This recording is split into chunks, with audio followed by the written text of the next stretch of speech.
Morning, Kate.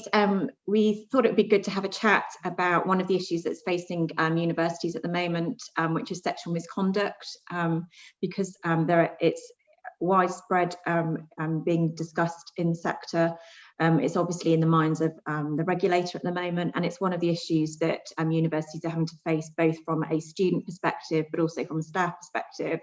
So it's useful for us to have a chat about it from both of those angles. So what are your initial thoughts? We've obviously had the OFS statement of expectations. What are your thoughts in terms of direction of travel and issues?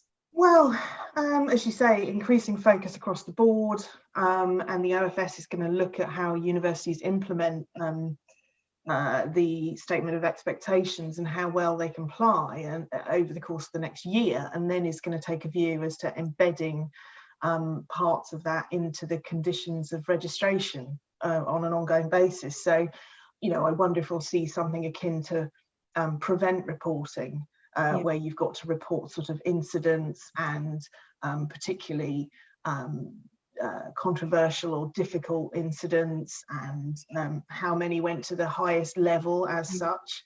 So there's going to be a lot more scrutiny. Yeah, and it's interesting to see, isn't it, as to how much action would be sufficient in OFS's eyes for them not to make it a condition or embedded in such a comprehensive way in the conditions of registration over the next year. It's difficult to predict, isn't it, as to what would be required just based on the expectations. We've obviously got as well the UUK guidance, which is expected, I think next week or the week after. And that's meant to have about 40 recommendations as well.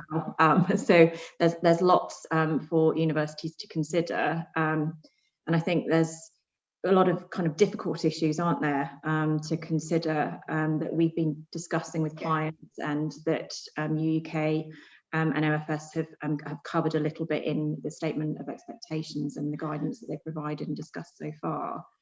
I think you're right that the UUK guidance I'm really hopeful about, because obviously their guidance previously on the interaction of police with misconduct was really, really helpful, I think, and so I'm hoping for the same again, to cover some of the difficulties of the interaction of staff processes with student processes, expectations of confidentiality versus expectations, understandably, from students saying, well, I want to find out what happened to the person that did this to me.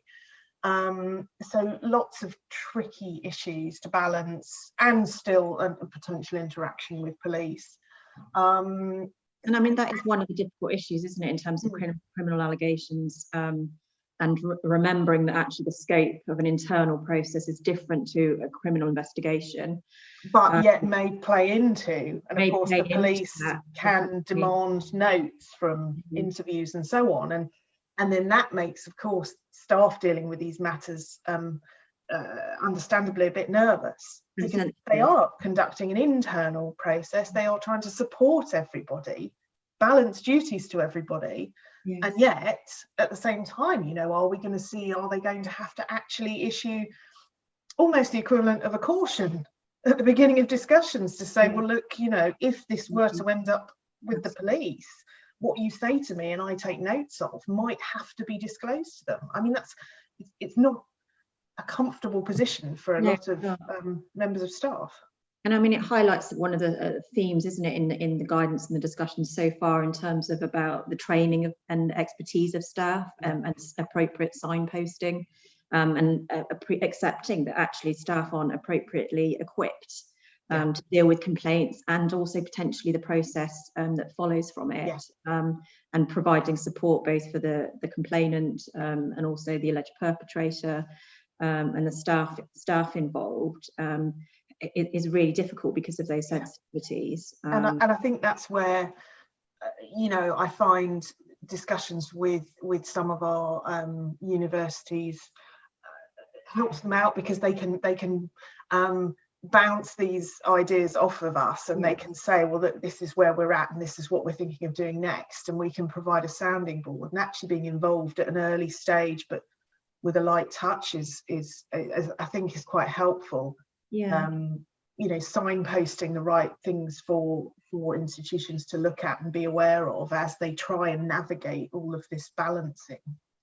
Yeah, and I think we've been doing it quite a lot with clients, haven't we, in terms of when there's staff-student relationships, for example, both from a policy point of view as to actually, should you ban it, which I know most are reluctant to do, but some are considering, well, actually, as soon as a relationship is discovered or disclosed, then you remove them from the professional relationship that they have, find another PhD supervisor, for example. And I think that might be in line with what the UK guidance might be planning to say. But there are then there's a spectrum, isn't there, that we've got sector kind of oversight in terms of different clients as to which is helpful in terms of sharing that sector experience, because everybody's learning. And I think it's probably an area where there hasn't been the best use of shared practice or use of data.